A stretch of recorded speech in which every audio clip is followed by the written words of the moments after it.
Mr. Auditory. I'm Kelsey Hansen. I go to HTC and this is my informative speech. Okay, today I'm going to be talking about animal cruelty. It's a topic that's really important to me because I am definitely an animal lover, and my house is basically a farm. We have 5 animals at home, so I'm really into this type, like saving animals and stuff. Okay, animal cruelty is broken down into 2 types of major topics, which is active and passive. Active is when the owner or just somebody hurts an animal with malicious intent, as in that can be stabbing or hitting an animal, such as like a dog or a cat. Also, I've read some stories about people putting cats in a bag and throwing them in the microwave, which is really horrible.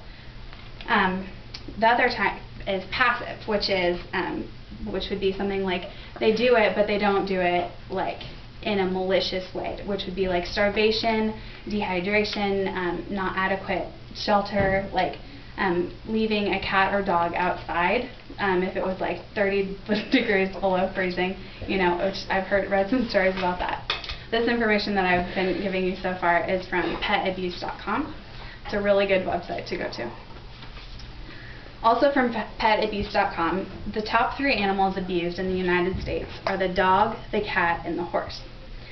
The dog and the cat, obviously, because they are the most domesticated animals in the United States. And the dog had an overwhelmingly large margin with 6,178 abuses that were called into law enforcement in Kansas in 2008 so far.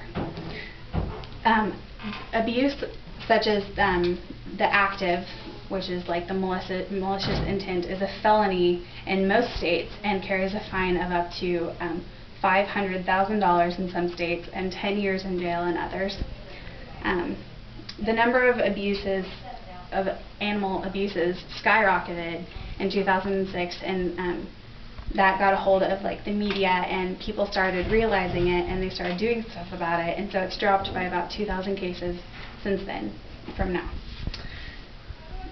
Also, one thing that many people are concerned about is the byproducts, such as like leather coats, fur, and of course like vegetarians and vegans.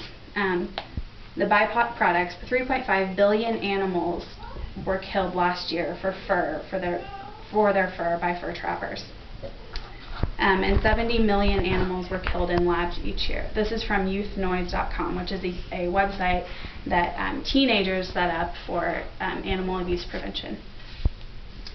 So animal abuse is really a serious thing, and as of right now, it's not legal to, it's not required by any law enforcement to turn it in because it's not seen as that seriousness. So it's kind of hard to track the exact numbers of cases, and when I was researching this, I read this story about a dog that was, it was in Kansas, and a guy had gotten a dog from a humane society. He had saved the dog, and it was a female dog, and it was pregnant when he got it, but he didn't know that, and he was really just going to use the dog for a show dog.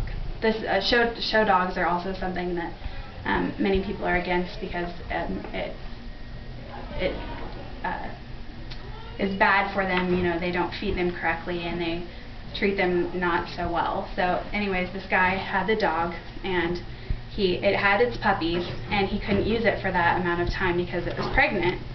And when it had its puppies, he decided that he couldn't take care of those puppies because they weren't full bred like the dog that he saved from the Humane Society was. So he put the dogs in a bag, threw them outside of his truck window on the highway, and then 3 days later somebody found them and took them to a veterinarian's clinic, and most of them had died.